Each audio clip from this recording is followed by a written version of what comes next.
안녕하세요. 꿀잠 여정입니다. 오늘은 문학평론가이자 작가이신 윤기정님의 단편소설 거울을 꺼리는 사나이를 준비했습니다. 주인공인 용봉은 서울로 올라와 연애를 하던 중 애인으로부터 괴상하고도 얄궂은 선물 하나를 받게 되는데요. 과연 무슨 일인지 작품 속으로 들어가 보도록 하겠습니다. 기쁨 가득한 시간 되세요. 거울을 꺼리는 사나이 윤기정. 용봉이는 며칠 전부터 집에서 돈 오기를 고대고대 하던 것이 오늘에야 간신히 왔다. 그전에는 그렇게 신고를 하지 않고 선뜩선뜩 보내주더니만 이즈막은 노루꼬리만한 벌이었으나 그나마 그만두었다니까 벌이 할 적보다도 적게 청구하더라도 여간 힘을 끼는 게 아니다. 아마 아버지와 형이 생각에 벌이도 못하는 녀석이 돈만 쓰나 하고 밉살스럽게 여기는 모양이다. 다른 때 같으면 돈 올 듯한 날짜가 약간 어그러진데도 그다지 조바심이 나도록 초조해하지 않았으나 이번만은 전에 없이 돈 오기를 목을 내려 기다렸던 것이다. 참으로 얼굴이 흉하게 생겨 시골집에 있을 적이나 서울로 올라와서나 추남으로 소문이 자자하게 높은 용봉이가 일금 100원여를 버젓하게 자기 집에다 청구해 놓고 날마다 몸이 닳고 목이 말라서 기다렸던 것도 그리 무리는 아니었다. 서울로 올라온 이후 3번째나 연애를 걸었다가 번번이 보기 좋게 실패를 당하고 금년 이른봄부터 차례로 4번째. 이번에는 제법 톡톡히 거운거운 어울려 들어가다가 그나마 바로 한 20일 전에 남이 보아 속이 시원하고 자기가 보아 즐겁을 하게 되는 괴상하고도 얄궂은 선물 하나를 최후로 받고서 그만 막을 닫고 말게 되니 전에 없이 새삼스럽게 세상이 귀찮고 매사에 성질만 나서 속이 타고 화만 나는 데다가 더구나 더위는 날로 닥쳐와 점점 불화로 속처럼 더 만지는 서울 안에 하루를 더 머물러 있기가 과시 액색하였다. 그래 돈만 오면 즉시 서울을 떠나 원산으로 피서를 하러 갈 작정을 하고 있었기 때문에 올 돈이 좀 더디어 무척 애를 태우고 안을 바쳤는 것이다. 며칠을 내리두고 밖에 나갔다가 하숙집으로 돌아오기만 하면 주인 마나님을 대하자마자 첫째 말을 건네는 것이 어디서 편지 안 왔나요? 하고 묻는 것이었다. 그러면 마나님은 그 어글어글하게 생긴 얼굴에 의미 있는 듯한 미소를 띄우며 아무 편지도 안 왔어. 또 어느 여학생한테서 올 편지를 그렇게 기다리유? 하고 말한다. 아뇨. 하고 자기 방으로 휘 들어가곤 하였다. 이래 내려오다가 오늘은 마당에 들어서자마자 마루 끝에 앉아 담배를 풀썩풀썩 피우던 마나님은 입에 들었던 곰방대를 쑥 빼면서 용봉이가 말을 꺼내기 전에 앞을 질러 저 그렇게 기다리는 편지가 오늘이야 왔수. 도장을 찍어가니 돈이 오겠지 아마. 하고 벌떡 일어나 안방으로 들어가더니만 편지 한 장을 내다 준다. 그것은 틀림없이 그의 집에서 온 서류 우편이었다. 그럴 리는 없겠지만 혹시 보내달라는 것보다 덜 보내지 않았을까 하고 약간 마음을 조이면서 봉투를 찢은 다음 편지 내용을 보기 전에 먼저 쇄골에 접힌 불구스름한 돈표를 펴보았다. 그의 가슴 조이는 것은 헛수고였다. 100원야라고 검은 빛으로 뚜렷이 녹자가 적혀있는 통상 가와세였다. 새삼스럽게 집안 사람들이 무척 고마웠다. 금시로 어깨바람이 저절로 나는 듯 하였다. 저녁 밥상을 받고 앉아서도 몇 번인지 모르게 돈표를 폈다 접었다 하면서 혼자 기쁜 웃음을 즐겁게도 연해 웃었다. 내일 오전 중으로 우편국에 가기만 하면 10원짜리 10장이 자기 손에 쥐어질 것과 원산 가는 밤 막차 2등실 안에 자기 몸이 건들거리며 앉아있는 것을 눈앞에 그려보면서 남이 맛보지 못할 느긋한 행복을 혼자만 느끼는 듯이 빙그레 웃기도 한다. 그는 자기 집에 돈 한 가지만 없었다면 설령 있다 손 치더라도 그의 아버지와 형이 돈을 잘 주지 않았더라면 벌써 이 세상 사람이 아니었을는지도 모른다.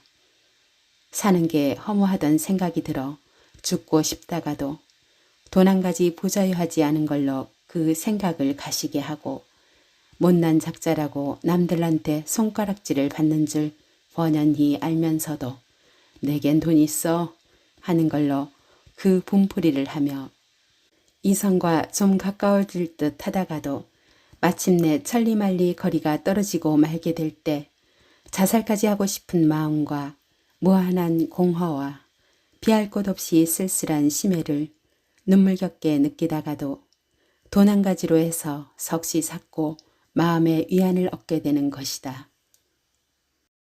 그는 조물주의 시기였던지 삼신의 실수로 해서 잘못된 타작이었던지 자기 어머니 뱃속에서 나올 적부터 아주 못생긴 편이었다.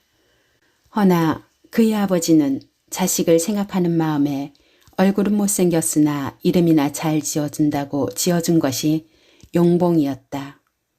그렇지만 자랄수록 용과 봉을 닮기는커녕 점점 얼굴이 흉악망측만 해가서 동네 사람들이 용봉이라고 부르는 대신에 못생긴 애라고 별명지어 불렀다.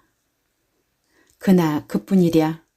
그의 집을 못난이 집, 그의 부모를 못생긴 애 아버지, 못난이 어머니 하고 이렇게 마을 사람들이 불러 내려왔다. 용봉이는 자랄수록 얼굴 하나만이 못생겼다 뿐이지 사람된 품이 영리하고 똑똑하며 경우 밝고 인정이 많았다. 게다가 글도 잘 배웠다. 몹시 영악했기 때문에 이해력이 남들보다도 투철리 뛰어나고 기억력이 놀랄만치 풍부하였다. 장난에 들어서도 남한테 뒤떨어지지 않았다. 산이면 토끼처럼 치다르고 나무면 다람쥐처럼 휙휙 오르고 여름이 되어 개울이나 웅덩이만 보면 개구리같이 뛰어들어 올챙이처럼 헤엄치느라 해지는 줄 몰랐다. 시골서 배천이나 하는 꽤 부유한 집안에 태어난 용봉이라 얼굴은 못생겼으나 돈이 있는 덕분에 15이 겨우 넘어 장가를 들게 되었다. 혼인날 당나귀를 타고서 색실집에 가는데 거의 신부집 근처에 이르니 동네 사람들이 보는 족족 참 신부 아깝다. 쟤기 저런 신랑이 연분이었더라. 섹시 인물이 분한걸. 재물도 재물이지만 이렇게 신랑귀에 들어오도록 크게 웅얼거린다. 얼굴에다 모닥불을 퍼다 붓는 듯 화탓하고 귀에서는 모기 소리처럼 앵앵거리며 나중에는 현기증까지 나는 것을 억지로 참으면서 신부집 마당에 탁 들어서니 떠들썩하던 사람들의 소리는 벼랑간 쥐 죽은 듯 조용해지고 이쪽 저쪽에 옹기종기 서 있는 사람들은 묵묵히 고개만 외로 꼰다. 도로 밖으로 뛰나가고 싶은 생각이 치밀어 올랐으나 간신히 참았다. 가슴에서는 두방망이질을 하는데 이 구석 저 구석에선 여전히 여인네들이 둘씩 셋씩 몰려서서 수군거리고 있었다. 이러더니만 아니나 다를까 바투 그날 밤부터 과연 미인이었던 어여쁜 각시한테 그만 보기 좋게 소박을 맞고 말았다. 색시는 울며 겨자 먹기로 시집살이라고 석 달을 채우지 못하고 본가로 가더니만 죽기를 기쓰고 다시 돌아오지 않는다. 허나 용봉이는 그까짓 년 아니면 세상에 계집이 동났느냐? 고 뽐내는 마음과 코 큰 소리를 하다가도 여기에는 제 아무리 영리한 놈도 별 수 없고 지나치게 똑똑한 사람이라도 어쩔 수 없는 노릇인지 행여나 신부가 마음을 몰려 다시 돌아오지나 않을까 하고 헛되이 기다리고 기다려 보았으나 달이 가고 해가 지나도 한 번간 색시는 영영 돌아올 줄을 몰랐다. 그리하여 4년 동안이나 한 번간 색시를 연연히 그리워하면서 적적히 지내다가 이번에는 소박대기 하나를 어물어물해 데려왔다. 그렇지만 그 여자도 1년 동안을 마치 10년 맛제비로 여기고 무던히 참다가 마침내 머슴과 배가 맞아가지고 어디로 갔는지 부지거처가 되고 말았다. 이리하여 용봉이에게는 다시 적적하고 쓸쓸한 날이 찾아왔고 집안 사람들도 그를 동정하기 마지 않았다. 그의 약은 봄이 남들한테 가엾게 여김을 받거나 동정해주는 것을 달게 여기고 있을 미인은 아니었다. 그래 서울로 뛰어 올라온 이후 잘해야 1년에 한두 번 집에 내려가거나 말거나 하였다. 그는 보통 학교도 우수한 성적으로 마쳤지만 그의 집에서 한 100리가량 떨어져 있는 읍 S 상업학교를 우등으로 졸업했기 때문에 서울로 올라오던 그 이듬해 봄부터 어느 회사에 취직하게 되었던 것이다. 시골에 있는 그의 아버지는 자기 아들이 취직한 게 대견도 하지만 그것보다도 무슨 일이든 간에 거기다가 마음을 붙이면 자기 못생긴 것을 비관도 덜할 것이며 혹시 모진 마음도 안 먹으리라고 일상 마음이 안 놓이던 것이 적이 안심을 하게 되어 돈을 붙여 달랄 적마다 그전보다도 더 잘 일장분부로 아들의 뜻을 거스르지 않고 내려왔던 것이다.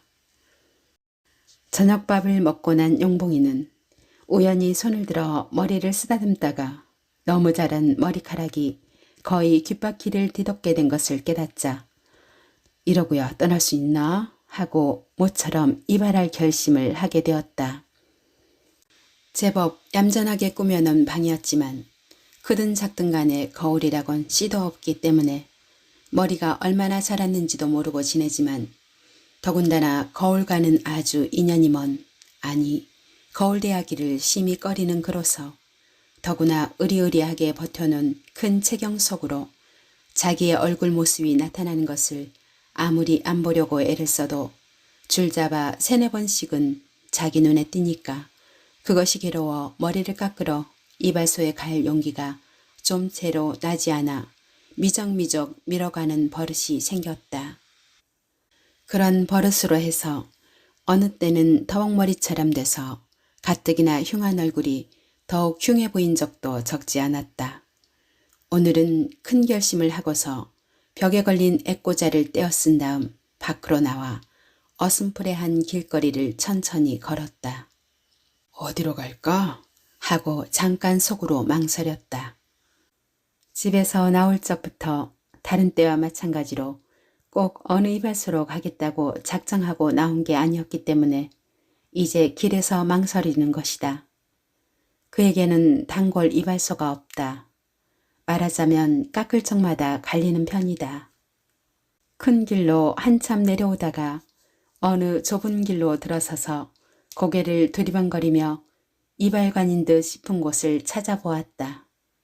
중턱쯤 올라오니 좀 멀리 떨어져서 붉고 푸른빛 섞인 것이 나사처럼 빙빙 도는 게 보인다. 용봉이는 그 앞까지 가까이 와서 발을 멈췄다. 아무리 그전 묵은 기억을 더듬어 올라가 보아도 왔던 생각이라곤 아예 안 나는 처음 보는 이발소였다. 그는 서슴지 않고 그 안으로 들어섰다. 요행이 머리 깎는 사람이라곤 하나도 없었다. 될 수 있는 대로 체경 있는 쪽을 외면하고 햇길을 내다보면서 옷을 벗어 거는 듯한 그 일까지 이르렀다. 모자와 양복 우쩌고리를 벗으니 아이놈이 받아 건다. 이리와 앉으시죠. 노상 젊은 이발사가 한쪽 겨이를 가리키며 말한다. 소리나는 편으로 휙 돌이키는 바람에 자기의 얼굴이 벌써 체경 속에 나타나 있음을 보았다. 그의 가슴은 선뜩하였다. 그래서 이발사가 섰는 앞으로 가까이 가는 동안 그는 자기 발등만 굽어보았고 의자에 걸터 앉아서도 두 눈을 꼭 감고만 있었다. 어떻게 깎으시렵니까? 상고머리로 깎아주시오. 용봉이는 이발사가 묻는 말에 이렇게 대답하고 나서 여전히 눈을 감은 채 오늘부터 한 20일 전에 일어난 일을 눈앞에 그려가며 생각해 보았다. 자기의 얼굴을 거울에 비춰보기는 바로 20일 전에 한 번 있었고 오늘 지금이 두 번째다. 매일같이 찾아오던 경혜가 거의 한 달 동안이나 오지 않고 아무 소식조차 없다가 하루는 기다리던 그는 안 오고 경혜 대신 그가 보낸 소포 하나가 왔다. 용봉이는 아무튼지 반갑고 기뻐서 조금 머무를 나이도 없이 즉시 그것을 조심성스럽게 헤치기 시작하였다. 싸고 싸고 또 쌌다. 겹겹이 싼 것을 헤치는 동안이 무척 지루했다. 그리고 가슴이 조마조마하였다. 이렇게 호기심과 기쁨이 갈마들여 무슨 귀중한 보물이나 찾아낼 것처럼 마음먹었고 바랬던 것이 최후로 싼 한 껍데기를 벗기고 보니까 그나마 등판이 먼저 벗겨졌으면 그처럼 저상이 덜 됐을는지 모를 것을. 공교히 알맹이 있는 쪽이 대바람 툭 벗겨지는 손바닥만한 석경이었다. 질겁을 해 놀랐다. 정신이 아찔해지며 맥이 확 풀린다. 거울 한 개뿐이지 그 외에는 아무 글발도 들어있지 않다. 이 거울이나 들여다보고 짐작이나 하슈 하고 비웃는 듯한 경혜의 태도가 치가 떨리도록 분해서 견딜 수가 없다. 옆에 놓인 목침을 번쩍 들어 거울을 향하여 이를 악물고 힘껏 내리쳤다. 거울은 아직끈 하는 큰 소리를 내며 산산조각이 나서 방 안으로 하나가득 헐어지고 말았다. 부엌에서 무엇을 하고 있던 주인 마나님이 눈이 휘둥그레 가지고 뭘 그리우? 뭘 그래? 하면서 한달음에 달려든다. 용봉이는 넋기른 사람처럼 멀거니 앉아서 아무 대답이 없다. 그건 왜 그렇게 진마수? 난 벼랑간 벼락 치는 소리가 나게 깜짝 놀랐구려. 대관절 그 거울은 어디서 난 건데 또 왜 깨뜨리는 게요? 하고 달게 묻는다. 용봉이는 괴로운 듯이 고개를 흔들며 아무 말씀 맙시오 하고 머리 뒤에다 손으로 깍지를 끼고서 반드시 들어넣어 버린다. 좀 수다한 마나님은 연실 궁금증이 나서 기어이 알고야 말겠다는 듯이 여보, 나도 무슨 곡절인지 좀 압시다 그려. 대답을 하지 않으면 끝끝내 성가시게 굴 거니까 그것이 귀찮아서 그렇게 알고 싶으십니까? 저 얼마 전까지 자주 오던 경혜라는 여자 있지 않습니까? 그래서 신이 좀 나는 말씨였다. 그 여자가 보낸 거랍니다. 이제 속이 시원하십니까? 그런데 오지는 않고 거울은 왜? 용봉이는 저기 구슬픈 어저로 뭐 알조죠.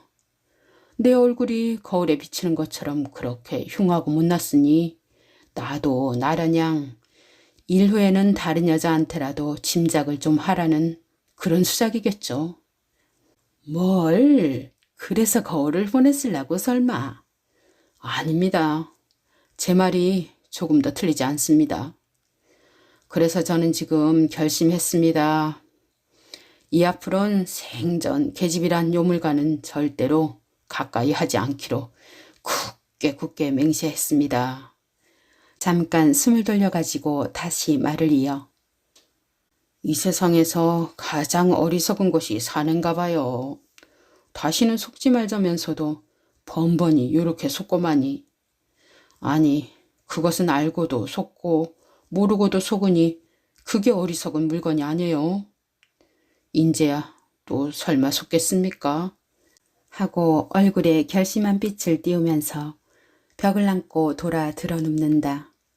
마나님은 그의 거동을 보기가 하도 딱해서 마음먹고 한참 위로한다는 것이 얼굴은 저래도 맘씨 좋은 줄은 모르고 누가 알아주나요?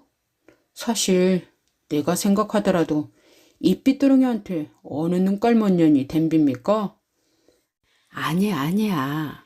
입은 삐뚤어졌어도 주라만 바로 물면 그만이지 뭐. 용봉이는 하도 어이가 없어서 삐까르니처럼 검어도 속 고지식한 줄 몰라주니까 걱정이죠. 하고 용봉이는 제 출물에 픽 웃어버렸다. 그 웃음은 확실히 기가 막힌 데서 나오는 탐탁지 않은 쓰디쓴 웃음임에 틀림이 없었다. 어느 틈엔지 머리를 다 깎고 나서 면도를 하려고 비눗물을 얼굴에다 바른다. 여지껏 눈을 한 번도 뜨지 않았다. 마치 술 취한 사람이나 조는 사람 모양으로 두 눈을 실눈으로도 뜨지 않았다. 면도하는 때에 눈을 뜨면 체경에는 바로 비치지 않겠지만 이번에는 지금까지 이상스럽게 여기고 있던 이발사와 시선이 마주칠까봐 그것을 꺼리기 때문에 종시 눈을 감은 채 있었다. 이발사는 필시 빙글빙글 웃으리라. 그리고 다른 사람들도 자기의 얼굴 또는 내리 눈만 감고 앉았는 꼴을 흘깃흘깃 보면서 비웃는 웃음을 눈 감은 내 얼굴에다 살대같이 쏘돌이라. 에라, 너희 놈들은 어쨌든지 나만 이렇게 보지 않으면 그만이다 하고 속으로 생각하면서 귀로는 면도칼이 살에 닿는 대로 아주 가냘프게 싸각싸각하고 털버지는 소리를 들으며 죽은 듯이 가만히 있었다. 얼마 지낸 뒤 등 뒤에서 참다 못해 터져나온 듯한 킥킥거리는 확실히 조소하는 웃음소리를 그 안에다 남겨놓고 이발소 문 밖을 나와버렸다. 불쾌하지도 아무렇지도 않게 생각하면서 오히려 무거운 짐이나 벗어놓은 듯이 마음의 후련함을 느꼈을 뿐이다.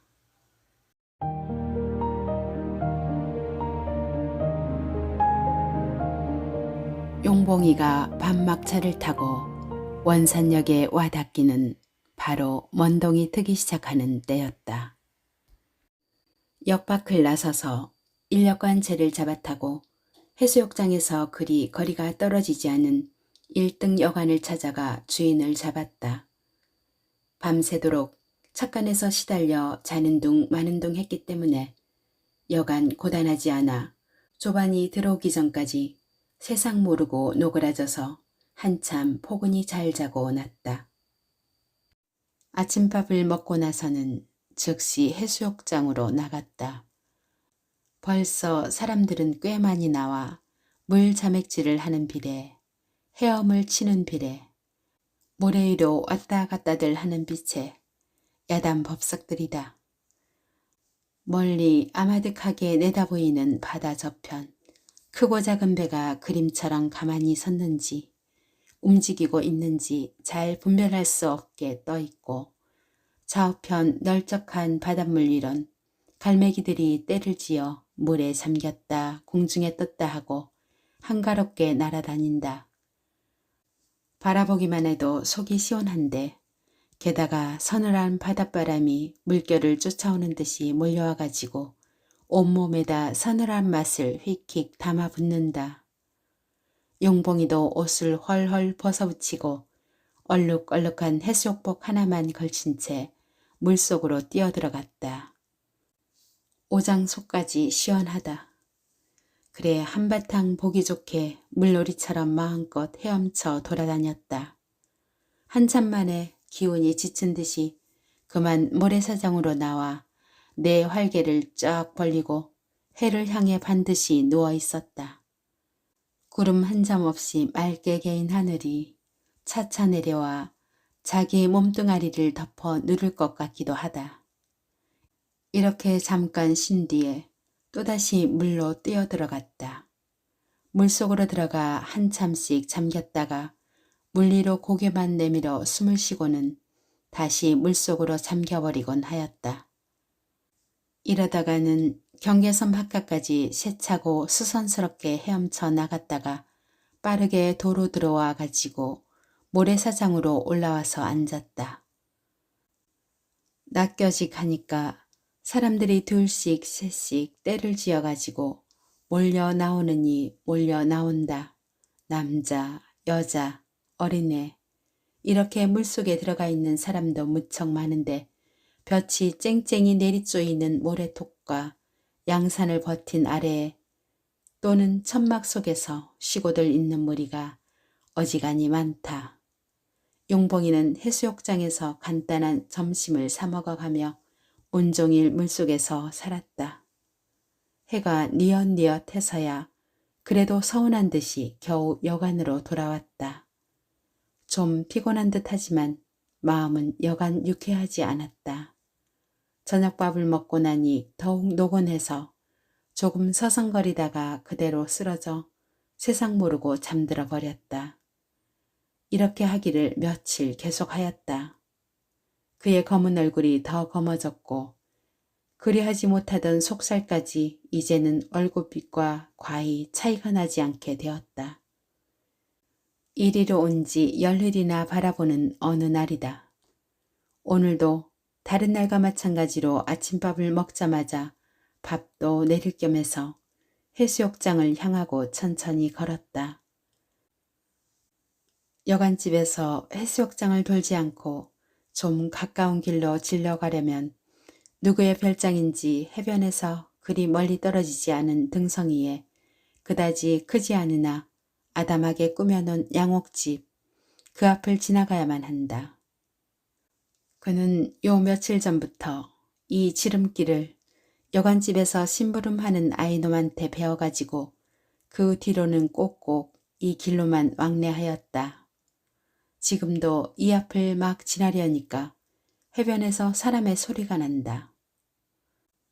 용봉이는 걸음을 잠깐 멈추고 바다편 쪽을 흘낏 바라보았다.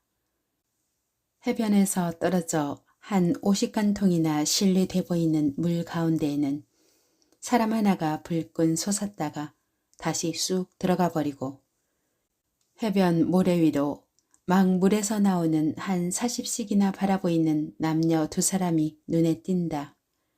그들은 뭐라고 재미나게 이야기한다. 이 광경을 본 용봉이는 불시로 성질이 나서 못 볼 거나 본 것처럼 외면을 하고 걸음을 좀 빨리 하였다. 바로 이때이다. 해변으로 나오던 두 사람이 모래톱 위에 양산을 버텨놓은 앞으로 와서 막 앉으려고 할 즈음에 물속에서 들어가 있는 또 한 사람이 불끈 솟더니만 손을 내젓는다. 그리고 파도 소리에 어렴풋하기는 하나 좀 째지는 듯한 여자의 외마디 소리가 난다. 두 사람은 앉으려다 말고 바다 쪽으로 귀를 기울였다. 물 위로 나타났던 그 사람은 다시 물속으로 사라졌다. 두 사람의 얼굴에는 이상한 빛이 떠돌기 시작하였다. 조금 지난 다음 다시 불끈 솟더니만 팔을 제게 내 휘두른다. 두 사람은 무슨 소리가 또 나지 않을까 하고 숨을 조이며 귀를 기울였다. 발, 자게 봐. 전후가 동떨어진 날카로운 비명을 겨우 들을 수 있다. 그 두 사람의 얼굴은 갈수록 불안에 쌓인다. 자게 바라지 않소? 하고 여자한테 묻는다. 참, 자게 바라 그러는구려. 자게 바가 뭘까? 하고 여자가 맞장구를 친다. 그 사람은 물에 다시 잠겨 그림자도 안 보인다. 옳지, 큰일 났군 그래. 자게 바람이 났다는 말이구려. 이를 어쩌나. 멀리 나가지 말라고 그리 성화를 해도 기어이 나가더니만, 저를 어쩐단 말이오. 두 사람은 몹시 당황해 쩔쩔맨다. 남자가 이리저리 휘휘 둘러보다가 사람 하나가 눈에 띄자 반색을 해서 여보, 이리 잠깐 오슈 하고 목을 내려 커다랗게 불렀다. 용봉이는 흘낏 들여다보았다. 좀 급한 듯이 제게 손짓을 한다. 용봉이는 그들이 앞으로 가까이 걸어왔다. 여보, 사람 좀 살리유 하고 남자가 숨가쁜 듯이 말한다. 여보슈, 사람이 물에 빠져 죽게 하고 여자도 여간 초조해하지 않는다. 이때에 저쪽에서 외마디 소리가 바람결에 희미하게 들린다. 확실히 조급하고 몸단 음성이었다. 사람 살수. 세 사람은 일제히 바다편 쪽으로 고개를 돌이켰다. 그리고 제각기 귀를 기울였다. 그 사람은 또다시 물속으로 사라져 버리고 만다. 이 광경을 본 남녀 두 사람은 얼굴이 해쓱해가지고 어쩔 줄 모르게 조바심한다. 남자가 먼저 퍽 떨리는 목소리로 여보, 저기 떴다 가라앉았다 하는 게 내 딸인데 자개 바람이 나서 당장 죽을 지경인 모양이니 얼핏 좀 들어가 구해 주시오. 간청이요. 하고 액을 하다시피 말한다. 제발 좋은 일 하는 셈 치고 빨리 좀 구해 주시오. 하고 여자 역시 진정으로 애걸복걸한다. 용봉이는 재빠르게 옷을 벗어붙이고 해수욕복만 입은 채로 물로 텀벙 뛰어들어 힘안 들이고 그쪽으로 차츰차츰 빠르게 헤엄쳐 간다. 용봉이가 그 근처까지 갈 동안에 그 여자는 단 한 번밖에 물 위로 솟지 않았다. 어림치고 그 여자가 솟았던 듯한 곳까지 이르러서 물속으로 잠겨 이리저리 살펴보았다. 한 군데서 애를 쓰며 허우적거린다. 용봉이는 그 여자의 겨드랑이를 이끌어가지고 물 위로 솟았다. 그리고 다시 헤엄쳐서 그의 부모가 서서 기다리는 곳으로 차차 가까이 왔다. 이 광경을 바라보고 있는 그의 부모는 기뻐 날뛴다. 죽었던 딸이 다시 살아오는 것 같았다. 사실 용봉이가 아니었으면 그 여자는 꼭 죽고 말았을는지 모른다. 사실 조금만 더 늦었으면 아주 영영 물에 장사 지낼 뻔하였다. 혜호가 이제 정신 좀 나니? 그의 어머니가 이렇게 말하는 바람에 눈을 떠보니 양산이 해를 가렸고 아버지와 어머니의 얼굴이 보이고 또 생전 보지도 못하던 어떤 사나이의 험상궂은 얼굴이 꿈속에서 보는 것처럼 아른거린다. 물속에서 이제는 꼭 죽었구나 하고 마음먹었을 때 뭔가 어깨를 잡아 끄는 바람에 자세히 보니 사람인 듯해 옳지 살았다 하는 생각이 번개처럼 머리에 떠오르자 맥이 탁 풀려 그만 까무러쳤다가 이제야 겨우 깨나는 판이다. 그의 부모도 이제 숨을 돌렸다. 해옥이는 눈을 스르르 감았다가 또 떠보니 확실히 꿈은 아닌데 그 괴상한 남자 얼굴은 여전히 자기의 시선을 벗어나지 않는다. 더 똑똑히 보일 뿐이다. 이마가 쑥 뿜은 데다가 숱한 웃눈썹으로 해서 이마가 더 좁아 보이고 어지간히 큰 코가 오뚝이나 했으면 덜 흉할 것을 널지럭하게 얼굴 한복판을 차지하여 좌우로 툭 불그러진 광대뼈는 그 덕에 조화가 되지만 퀭하게 들어간 옴팡눈은 더욱 맵새 눈을 닮았다.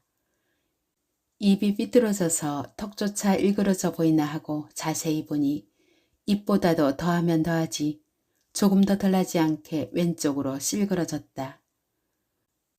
빛깔은 해수욕장제로 돌리려 해도 벼새만 그을려서 그런 게 아니라 본시 빛깔 없는 것을 넉넉히 찾아낼 수 있다. 해옥이는 참다 못해 저분은 누구요? 하고 어머니더러 물어보았다. 너를 구해주신 양반이란다. 정신이 좀 나거든 얼른 일어나서 인사드려라. 너 이분 아니었으면 꼭 죽었지 별 수 없었다. 하마터면 큰일 날 뻔했지. 모두가 인연이야. 어서 치아를 해라. 그의 양치는 딸의 얼굴을 내려다보면서 이렇게 번갈아가며 말했다. 해옥이는 일어앉으며 공손히 참 고맙습니다. 꼭 죽을 목숨을 살려주셔서 이 태산 같은 은혜를 뭘로 갚나 하고 고개를 숙인다. 원 천만의 말씀을 다 하십니다. 그까짓 거 은혜될 게 뭐 있습니까? 정말이지 조금만 더 늦었으면 이 세상 구경을 다시 못할 뻔했어요. 그런데 은혜가 아니에요? 죽을 뻔한 목숨을 살려주신 게 은혜가 아니고 뭐가 은혜입니까? 하고 해옥은 진심으로 치하하는 듯이 말하면서 생글에 웃는다. 요염하게 생긴 미인이다. 아주 모던거리다. 그렇고 말고 내 말이 옳다. 그 은혜는 차차 갚기로 하고 어서 집으로 들어가자. 이분도 모시고 같이. 그의 아버지는 이렇게 말하고 나서 딸의 손을 잡아 일으킨다. 그리하여 네 사람은 해변을 등지고 별장으론 꽤 아담하게 지어놓은 양옥집 그 안으로 들어갔다. 해옥이 아버지가 용봉이더러 여관에 있지 말고 이 별장으로 올마오라고 하는 것을 처음에는 굳이 사양했으나 나중에는 그가 성을 내다시피 하니까 어쩔 수 없이 그날 저녁대로 옮겨오고야 말았다. 그리하여 용봉이를 위해서 한쪽 처소를 잡아주었다. 해옥이 부모는 저녁밥만 먹고 나면 딸더러 용봉이 있는 방에 가 놀다 오기를 권했다. 해옥이는 어쩐 일인지 실족하면서도 마지못해 용봉이 있는 방으로 가서 이야기도 하고 트럼프도 치고 소설책도 보다가 밤이 이슥해야 자기 있는 방으로 돌아와 잤다. 그리고 낮이 되면 둘이서 별장 앞 바다에 나가 물속에서 해를 보냈다. 그의 부모는 둘이 물속에서 놀고 있는 것을 보고 기뻐하며 또는 얼마쯤 멀리 가더라도 안심하고 있었다. 하루는 해옥의 아버지와 어머니가 가장자리에 아주 얕은 물에 들어가 한참 물자맥질을 한 후 모래톱으로 나와 앉으며 멀리 나가 헤엄치고 있는 그들을 바라보던 해옥이 아버지가 벼랑간 여보, 나는 속으로 작정했소 하고 불쑥 말한다. 아니, 뭘 작정했다 그러시오? 그의 아내는 자기 남편이 하는 말이 무슨 의미인지 몰라 되물었다. 사람이 지내보니까 외모와는 아주 딴판이거든. 사람도 영리하고 글자도 꽤 반반한 모양이고 게다가 배상하고 공손하단 말이야. 그렇지 않습니까? 아주 나는 사위를 삼을 생각인데. 하지만 속이 깔끔한 게가 눈에 찰라고. 속이 여간 상계집이 아닌데 걔만 딴소리 안 한다면야. 저도 생각이 있겠지. 속절없이 죽은 걸 살려준 사람이니까. 두고 보아하니 그렇게 싫어하는 기색도 안 보입니다. 이런 이야기가 있은 지 사흘 되던 날 해옥의 아버지는 벼랑간 볼 일이 생겨 그의 어머니와 함께 서울로 올라가고 말았다. 그가 떠날 때 용봉이를 넌지시 불러가지고 여보게 앞으로 해옥에 대한 일은 모두 자네에게 맡기네. 그래 지금도 자네만 믿고 우리 둘이만 올라가는 것이니 여름이나 지나서 찬바람 나거든 걔와 같이 올라오게. 이제는 자네 사람이나 다름없으니 매사를 알아서 하게. 이렇게 의미 있는 말을 남기고 간 것이 용봉이에게는 거짓말 같기도 하고 꿈속에서 들은 말 같기도 하다. 허나 거짓말도 아니요 또는 틀림없는 현실이었던 것을 생각하면 미칠 듯이 기쁘다. 그런 의미의 말은 자기한테만 할 게 아니라 필시 해옥이한테도 눈치껏 비쳤으리라고 짐작하고서 해옥이의 동정을 살폈다. 제자가 선생님한테 대하는 듯한 삼가는 태도는 그의 부모가 있을 적이나 매일반이었다. 정답게 굴면서도 어느 구석인지 사르는 듯한 기색을 어느 면에서든지 찾아낼 수 있다. 어느 날 저녁이다. 여전히 잘 때만은 각거를 하기 때문에 밤이 이슥하도록 놀다가 해옥이가 자기 방으로 가려고 일어섰다. 사면은 죽은 듯이 고요하다. 오직 은은히 들려오는 파도 소리와 여름밤이라야 들을 수 있는 뭇벌레의 울음소리가 이 밤의 정막을 깨뜨릴 뿐이다. 용봉이는 그의 아름다운 얼굴이 흘긴 눈에 비칠 때 불타는 정열을 죽으면 죽었지 더 참을 수 없었다. 죽자꾸나 하고 용기를 내어 해옥이 앞으로 번개처럼 와락 달려들어 그를 자기 가슴에다 힘있게 이끌어 안고서 불길이 활활 나오는 듯한 입으로 키스를 하였다. 해옥이를 만난 뒤 비로소 처음으로. 해옥이는 약간 놀라는 기색이었지만 애써 키스까지 거절하지 않았다. 허나 자기 방으로 돌아와서는 고민하기를 마지 않았다. 어머니와 아버지는 결혼까지 했으면 하는 눈짓인데 이를 어쩌나.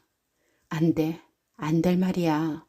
그처럼 흉한 얼굴을 누가 평생 보고 산담. 하지만 날 구해준 은인이 아닌가? 이 노릇을 장차 어쩌나. 한쪽 방에선 이런 생각을 되풀이하느라고 잠을 이루지 못한다. 또 한쪽 방에선 자기의 키스까지 거역하지 않고 달게 받는 것을 보면 이제는 아름다운 아내가 우물 없이 하나 생겼구나 하는 한량없는 기쁜 생각에 밤을 밝히다시피 하였다. 괴로움과 기쁨이 얽혀진 해변 별장이 이 밤도 어언간 먼동이 트기 시작하더니만 아주 활짝 밝았다. 해옥이의 태도는 전과 조금도 변함이 없었다. 같이 한자리에 앉아 밥을 먹었고 함께 물속에 들어가 헤엄을 치고 밤이 오면 서로 이야기를 하면서 재미나게 놀기에 단열밤이 바야흐로 깊어가는 줄을 몰랐다. 이렇게 해옥이가 겉으로는 조금도 내색을 내지 않고 추룩같이 대하지만 속으로는 탐탁지 않을 뿐 아니라 때로는 무한히 괴롭고 쓰라렸다. 쓴바귀를 씹는 것처럼 싫고 송충이를 대하는 것 같이 마음이 꺼림칙하면서도 단지 생명이 그날을 보냈다. 못마땅하고 보기 싫다가도 어떤 때면 날 살려준 사람인데 하는 진정으로 고마운 생각이 마음속으로 스며들어 먼저 탐탁지 않은 생각을 불시로 고쳐먹곤 하였다. 이 세상에서 드문 추남인 용봉이는 이와 같은 해옥이의 괴로운 심정과 안타까워하는 속을 아는지 모르는지 그로서는 알 턱이 없다. 오히려 날이 갈수록 기쁘기만 할 뿐이다. 즐겁기만 할 뿐이다. 밤이 되어 놀다가 헤어질 적에 서로 키스하는 것은 벌써 한 습관처럼 되고 말았다. 용봉이로서는 하루 동안에 그 순간처럼 기쁜 적이 또다시 없었다. 그를 자기 방으로 보내놓고는 해옥이는 이제 아주 의심할 나위도 없이 내 사랑이다. 내 애인이다. 아니 아주 내 사람, 내 아내임에 틀림없지 뭐.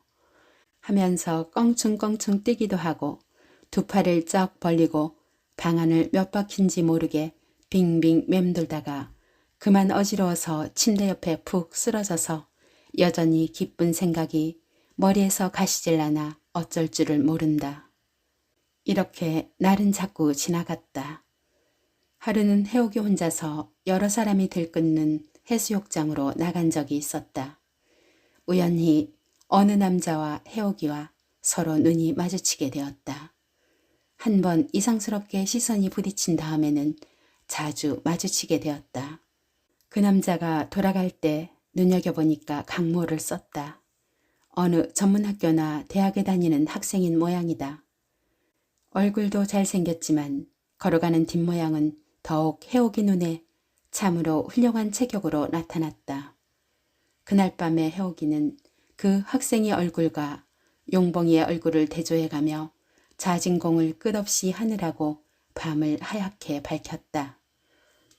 그리하여 그 다음날부터는 해옥이에게 또 한 가지 고민이 생기고야 말았다. 그 늠름하게 생긴 학생의 모습이 머릿속에서 아예 떠나지 않기 때문에. 이렇게 사흘 동안이 지나갔다. 오늘 또 낚여직해서 해옥이는 여러 사람들이 득실거리는 해수욕장으로 혼자만 나갔다. 용봉이는 이 집으로 온 뒤 한 번도 여러 사람들이 있는 해수욕장에 나간 일이 없었다. 간혹 해옥이가 함께 가자고 해도 혼자만 다녀오라고 굳이 사양하고서 별장 앞 바다에만 홀로 있었다. 자기의 못생긴 얼굴로 해서 해옥이의 낯이 기막힐까 봐서가 아니라 남의 얼굴과 자기의 얼굴을 대조해보고는 해옥이의 마음이 혹시 돌아설까 겁이 나기 때문이었다. 해옥이는 해수욕장에 이르자마자 그 학생 자취를 눈여겨 살폈다. 하도 사람들이 많아서 눈에 잘 띄지 않는지, 아직 안 나왔는지, 아무리 애를 써 찾아보아도 종시 눈에 띄지 않는다. 해옥이의 마음은 공연히 서운함을 느꼈다. 아주 가버렸으면 어쩌나? 이런 생각이 들자 무슨 보물이나 가졌다가 잃어버린 것처럼 마음이 허전해진다. 또 이렇게 마음먹는 것이 한편으로는 용봉 씨한테 무슨 죄나 짓는 것처럼 죄송스럽고 불안하기도 하다. 해옥이가 물에 들어가 얼마 동안 헤엄치고 있으려니까 이제야 마음속으로 은근히 찾고 기다리던 그 학생이 저편 쪽에서 휘적휘적 온다. 해옥의 마음은 공연히 기뻐 견딜 수 없다. 그 학생은 물속으로 들어왔다. 그들은 하루 사이에 퍽 친숙해졌다. 그것은 해옥이의 일부러 한 짓, 이 원인이 되어 가지고 말을 건네게 되었고 그 중에도 해옥이가 자주 말을 붙이게 된 것이 둘의 사이를 아주 가깝게 만들었다. 그래서 서로 오래전부터 친숙했던 사람처럼 되고 말았다. 때로는 둘이 나란히 헤엄쳐 나가면서 말을 주고받기도 하고 혹은 물속에 잠겨 서로 숨바꼭질도 하였다. 또는 햇볕이 내리쪼이는 모래톱에 나와 앉아서 서로 사랑하는 사람이나 진배 없이 재임나게 이야기도 하였다. 그에게 있어서, 더욱 해옥이에게 있어서 오늘 해는 길대로 길었으면 좋지만 원망스런 해는 서산에 기울어져 해변의 해가 저무니 해옥이도 하는 수 없이 그와 헤어지는 것도 여간 서운한 노릇이 아닌데 더군다나 섭섭한 말을 그에게 듣게 되었다.